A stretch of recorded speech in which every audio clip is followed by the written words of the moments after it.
दोस्तों, अगर आप और अच्छी नींद चाहते हैं तो हमारी प्यारी सी ऐप नींद को इंस्टॉल करें। इस ऐप पर आपको एक्सक्लूसिव स्लीप स्टोरीज़ मिलेंगी और आप बिना यूट्यूब प्रीमियम के भी इन स्टोरीज़ को बैकग्राउंड में सुन सकेंगे। इंस्टॉल करने के लिए आप हमारी वेबसाइट neend.app पर ज़रूर आइए और अच्छी कहानियाँ, स्लीप म्यूज़िक, कुछ टिप्स सुनने के लिए इस चैनल को सब्सक्राइब कीजिए।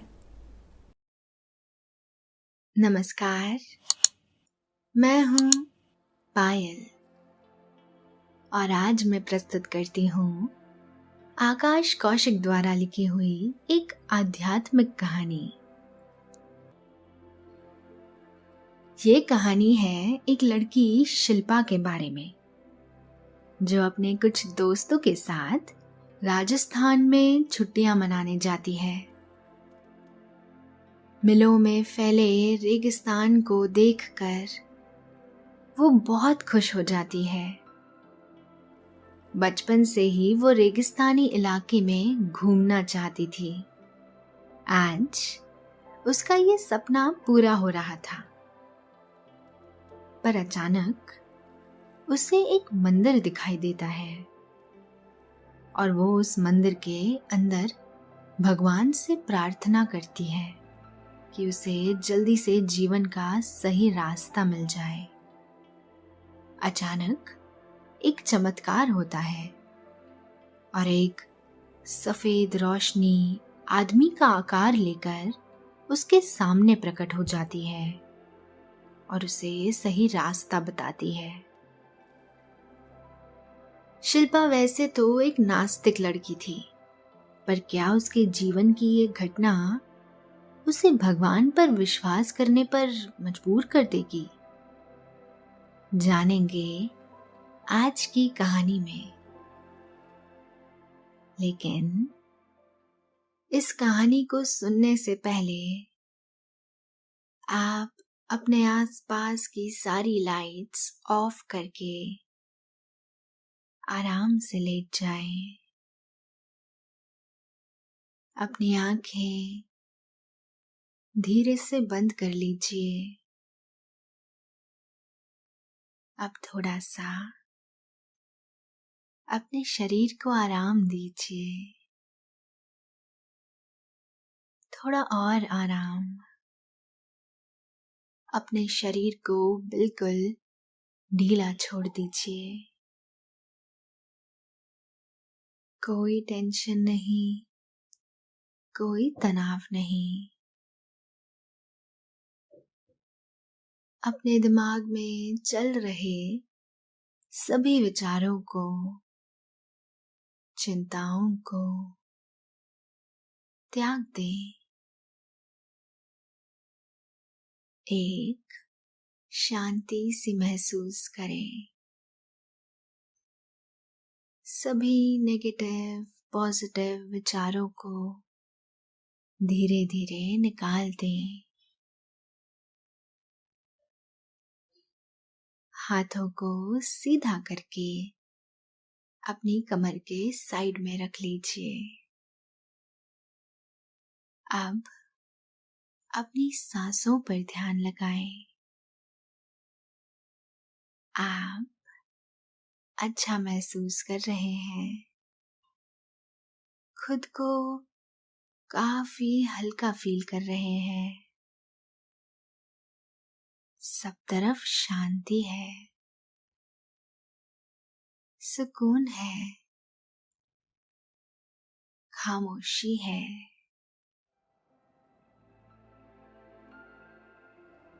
शिल्पा दिल्ली के एक बहुत बड़े परिवार की बेटी थी।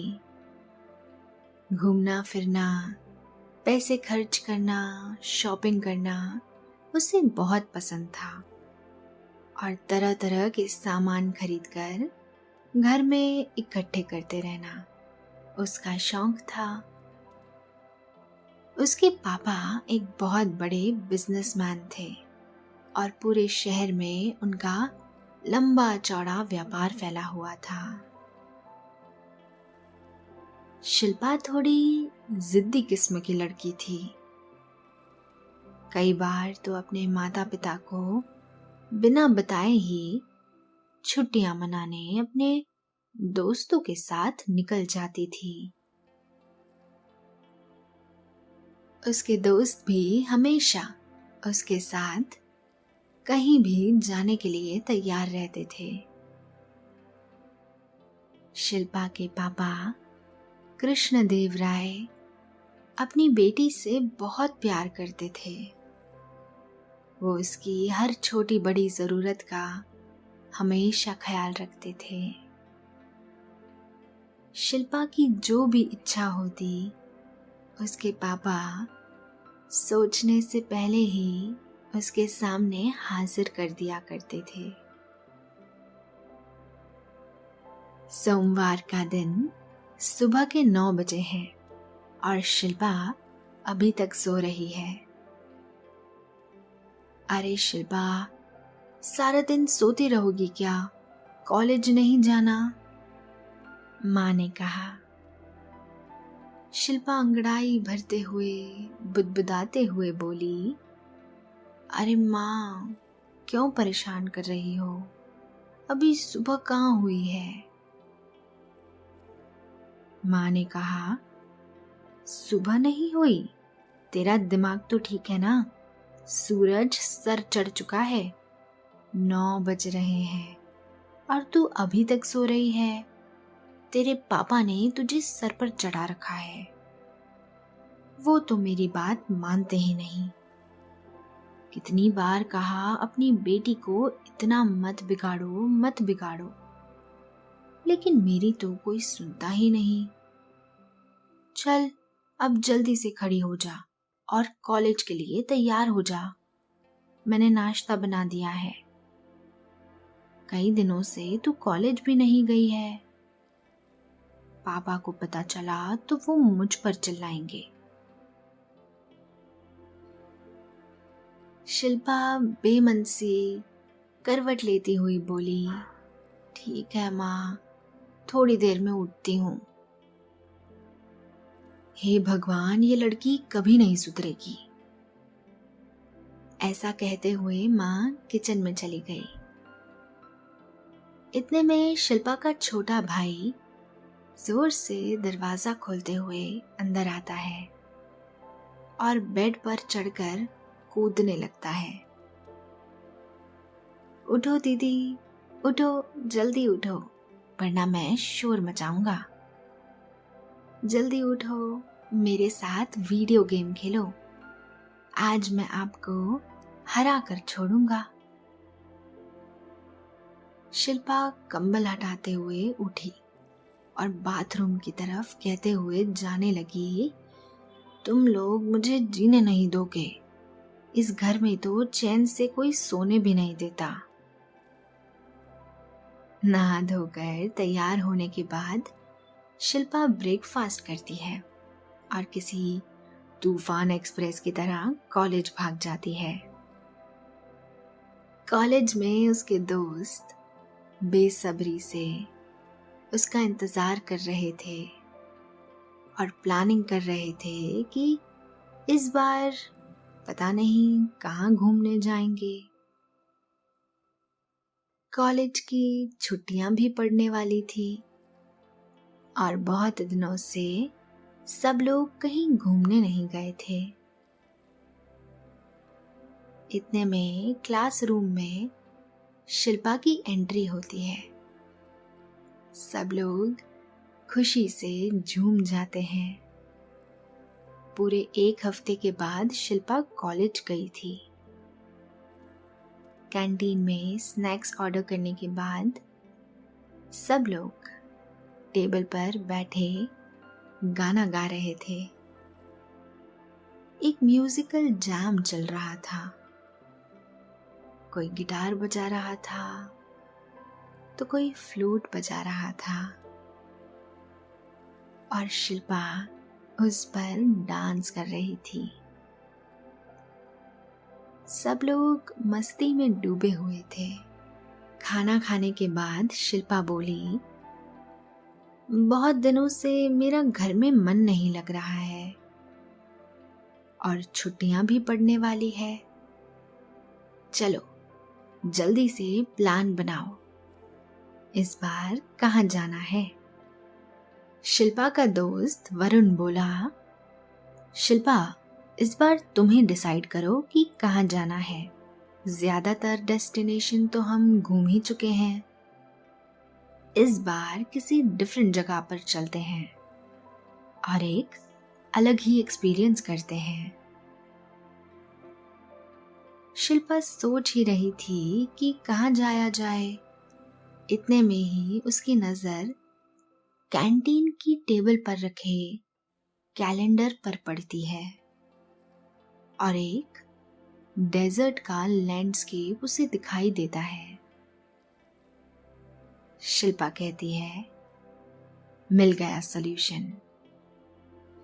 इस बार हम राजस्थान जाएंगे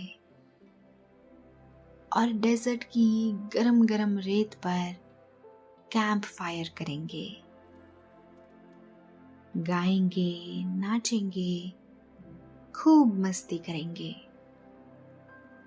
दोस्तों, अब से आप आपकी मनचाही दादी और नानी की कहानियों से प्यारी नींद की कहानियां सिर्फ और सिर्फ नींद ऐप पर ही सुन पाएंगे। तो इसी तरह हमारे साथ कहानियों के जरिए जुड़े रहने के लिए आपकी अपनी नींद ऐप इंस्टॉल करें। सब लोगों को शिल्पा का ये आइडिया इतना पसंद आता है कि सब लोग खुशी में झूमने लग जाते हैं। एक हफ्ते बाद कॉलेज की छुट्टियां भी शुरू हो गई।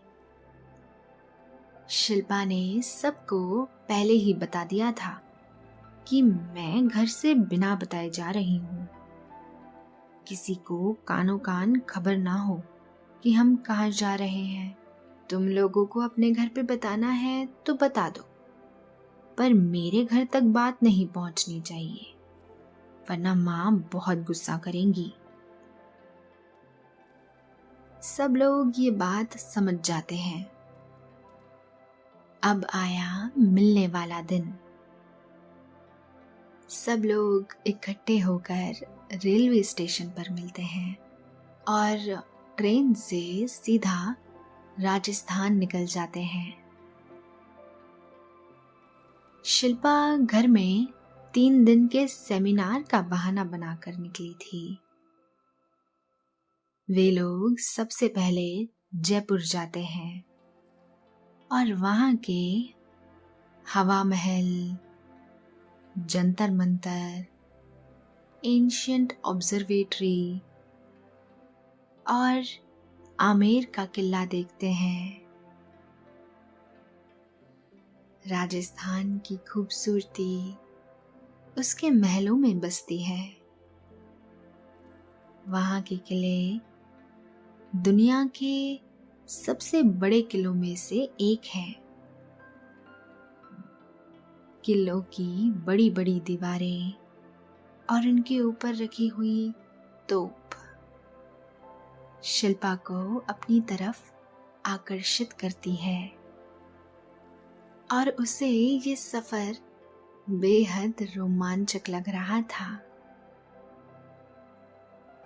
हवा महल में तो उन लोगों ने हद ही कर दी।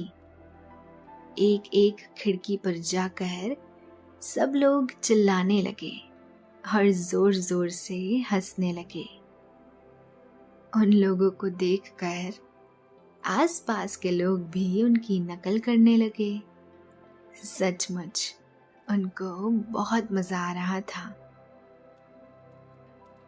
लेकिन कौन जानता था शिल्पा की लाइफ में एक ऐसा टर्निंग पॉइंट आने वाला था जो उसकी जिंदगी हमेशा के लिए बदलने वाला था। जिंदगी की गोद में क्या रखा है ये कौन जाने। शिल्पा धीरे धीरे अपनी किस्मत की तरफ आगे बढ़ रही थी और एक आश्चर्यजनक घटना उसका इंतजार कर रही थी। इसके बाद में सब लोग सीधे जैसलमेर के लिए निकल जाते हैं। रास्ते में गर्म रेत में बैठने के सपने देखते हुए सब लोग आगे बढ़ रहे हैं।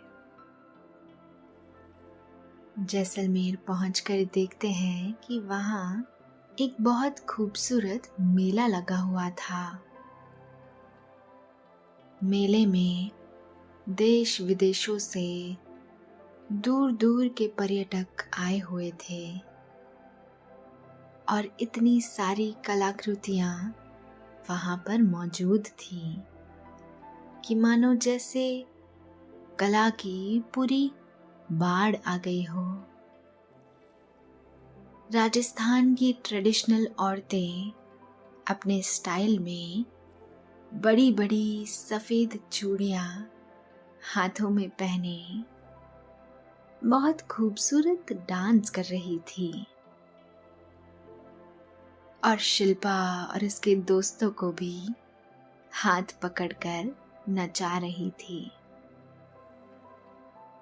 उन्होंने सबसे पहले एक होटल बुक करके अपना सामान सुरक्षित रख दिया और फिर सभी लोग निकल गए घूमने और राजस्थान की सभ्यता और संस्कृति का नजारा देखने।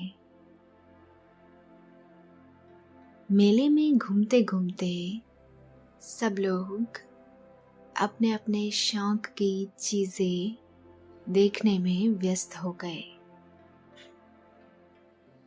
कोई किसी दिशा में चल गया तो कोई किसी दिशा में। इस तरह शिल्पा भी मंदिरों की बहुत शौकीन थी। मंदिर में जाना उसे बहुत अच्छा लगता था और पुराने मंदिरों का तो उसे कुछ अलग ही शौक था। मेले में दूर उसे रेतीले टीले पर एक छोटा सा मंदिर दिखाई दिया। उसने सोचा वक्त ही कितना लगेगा, मैं बस गई और आई, इन लोगों को तो पता भी नहीं चलेगा। बस यही सोचकर शिल्पा उस मंदिर की तरफ निकल गई और खुद को वहां जाने से रोक न पाई। मन को मोह लेने वाली हवा चल रही थी। शाम का समय हो रहा था और हवा के साथ साथ रेत भी उड़ रही थी, लेकिन मौसम बहुत सुहावना था। मंदिर की सीढ़ियों पर जैसे ही शिल्पा ने कदम रखा, उसे बहुत ही डिवाइन एक्सपीरियंस हुआ, जैसे वो इस जगह पर पहले आ चुकी है या इस जगह से उसका कोई बहुत पुराना कनेक्शन है। उसे वो जगह जानी पहचानी सी लग रही थी, लेकिन याद नहीं आ रहा था कि वहां कब आई थी। मंदिर के अंदर प्रवेश करने के बाद उसने देखा कि वहां पर तो कोई भी नहीं था, ना कोई पुजारी ना ही कोई इंसान। लेकिन उस मंदिर में खड़े होकर उसे सुकून का एहसास हो रहा था, ऐसा जैसे उसने पहले कभी महसूस नहीं किया था।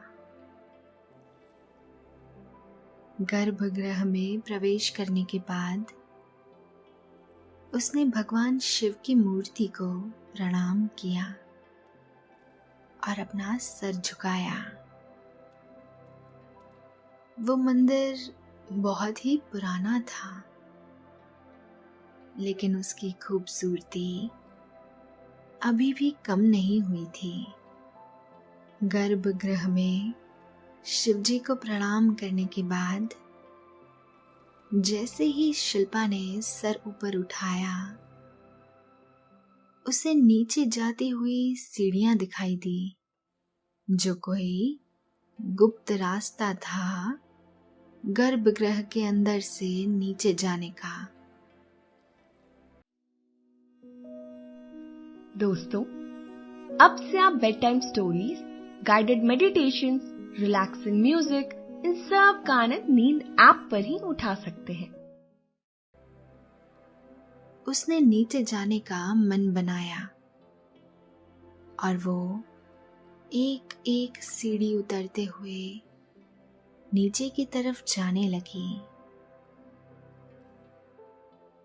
वहां पहुंचकर उसने देखा एक बहुत ही खूबसूरत कमरा मंदिर के नीचे बना हुआ है और वहां की पॉजिटिव वाइब्स मन को तरंगित कर रही थी और कलाकृतियां इतनी खूबसूरत थी जैसे इस कमरे को तैयार करने में सैकड़ों सालों का समय लगा हो। वो कमरा सोने की दीवारों से बना हुआ था और इधर उधर बहुत सारे सोने के आभूषण और बर्तन रखे हुए थे। शिल्पा मन ही मन सोच रही थी, आज तो जैकपॉट लग गया। इतना सारा सोना मंदिर के नीचे मौजूद था और किसी को पता भी नहीं था। शिल्पा उस जगह की खूबसूरती को निहार ही रही थी कि अचानक उसे अपने सामने एक पॉजिटिव तरंगों में भरा हुआ सफेद प्रकाश नजर आने लगा और देखते ही देखते पूरा कमरा रोशनी से भर गया। ऐसा लग रहा था जैसे मानो साक्षात भगवान दर्शन दे रहे हों। देखते ही देखते वो छाया एक आदमी के आकार में परिवर्तित हो गई। शिल्पा ने उन दिव्य पुरुष को प्रणाम किया। उन्होंने भी अपना हाथ उठाते हुए शिल्पा को आशीर्वाद दिया। शिल्पा ने उन महापुरुष से उनका परिचय पूछा कि आप कौन हैं और ये जगह क्या है और मैं यहाँ कैसे आ गई। दिव्य पुरुष ने शिल्पा को बताया कि वो एक महायोगी है और सैकड़ों सालों से इस मंदिर की रक्षा कर रहे हैं और सदा यहाँ सूक्ष्म रूप से अदृश्य होकर तपस्या करते हैं। उनकी आकृति किसी ऋषि मुनि जैसी थी। योगीराज बताते हैं कि शिल्पा, तुम एक साधारण कन्या नहीं हो। तुम्हारे जीवन का एक बहुत गहरा रहस्य है। इसीलिए तुम्हें ही केवल गर्भगृह के अंदर वो सीढ़ियां दिखाई दी जिसका रास्ता इस कमरे तक आता है। आज तक वो सीढ़ियां किसी को दिखाई नहीं दी। भगवान शिव ने तुम्हें आज एक संकेत दिया है और अपना आशीर्वाद भी दिया है, तभी तुम इस जगह तक पहुंची हो। तुम पिछले जन्म में एक बहुत महान साध्वी थी और संसार की सेवा और रक्षा करना ही तुम्हारा धर्म था। इसी गांव में तुमने जन्म लिया था और अपना पूरा जीवन इस मंदिर की रक्षा करते हुए बिता दिया। परंतु इस जन्म में माया के कारण तुम्हें कुछ भी याद ना रहा। आज भगवान शिव की कृपा से एक ऐसा संयोग बना है कि तुम्हें अपने जीवन का उद्देश्य फिर से याद आ गया है।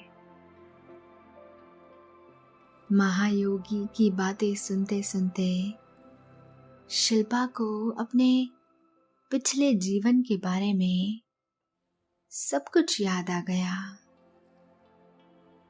और मन ही मन उसे बड़ा खेद हुआ कि उसने अपना ये जीवन बेकार की चीजों में मौज मस्ती में बिता दिया और अपने उद्देश्य को याद न रखा।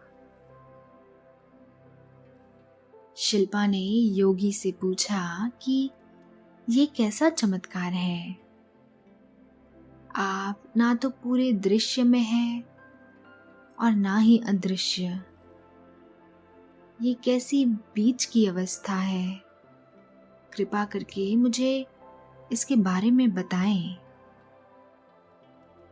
योगी जी ने बताया कि मैं सूक्ष्म रूप में हूँ और मैं इसी रूप में यहाँ तपस्या करता हूँ। इस रूप में मुझे कोई भी साधारण मनुष्य नहीं देख सकता।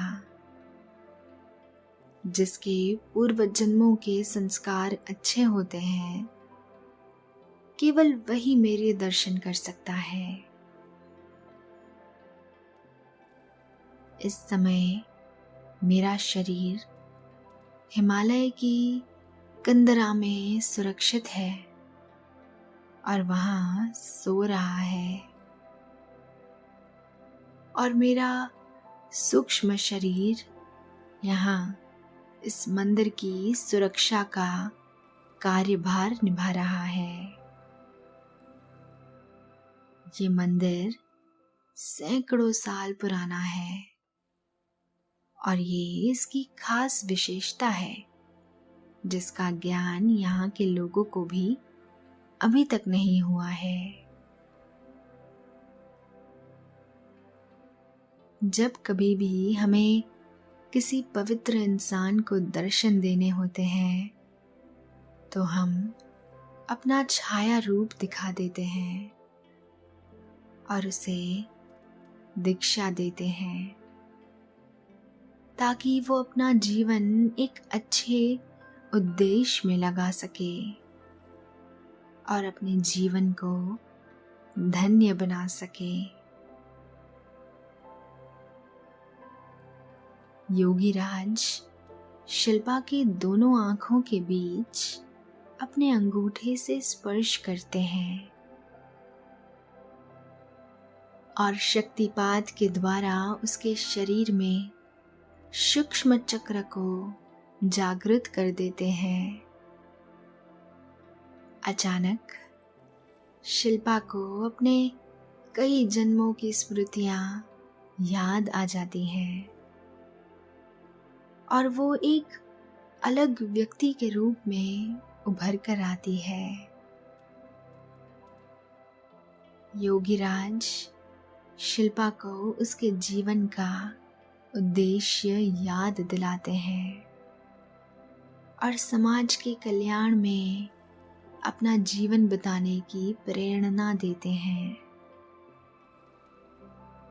शिल्पा सर झुकाकर योगीराज को इस कृपा के लिए धन्यवाद देती है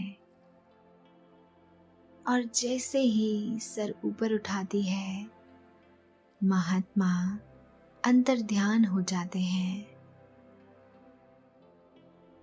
इस घटना ने शिल्पा को पूरी तरह से बदल कर रख दिया था। वो अपने अंदर एक असीमित ऊर्जा और शक्ति का संचार महसूस कर रही थी और अपना जीवन समाज कल्याण में लगाने के संकल्प के साथ मंदिर से बाहर निकल जाती है। दोस्तों, अब से आप bed time stories, guided meditations, relaxing music, इन सब का आनंद नींद ऐप पर ही उठा सकते हैं। शिल्पा के दोस्त अभी भी मेले में मौज मस्ती में व्यस्त थे। वरुण देखता है कि दूर से शिल्पा रेतीले टिले से नीचे उतरते हुए आ रही है और वो सब लोग शिल्पा को देखकर बहुत खुश हो रहे थे। जैसे ही शिल्पा उनके नजदीक पहुंची, वो सब उसे देखकर आश्चर्यचकित हो जाते हैं कि उसके चेहरे पर एक अलग ही तेज और आभा मंडल मौजूद था। अंदरूनी शांति उसके मुखमंडल पर दिखाई दे रही थी। वो पूरी तरह से एक अलग औरत लग रही थी। 2 मिनट तक आश्चर्यचकित होकर निहारने के बाद शिल्पा के सभी दोस्तों का सर अपने आप शिल्पा के आगे नतमस्तक हो गया और सभी हाथ जोड़कर उसे प्रणाम करने लगे। शिल्पा ने सबको गले लगाया और अगली सुबह होते ही सब लोग वापस घर के लिए निकल गए और शिल्पा ने अपना पूरा जीवन धरती को ही स्वर्ग बनाने में लगा दिया। धन्यवाद। तो दोस्तों, आपने ये कहानी सुनी, कहानी इनविजिबल मैन की।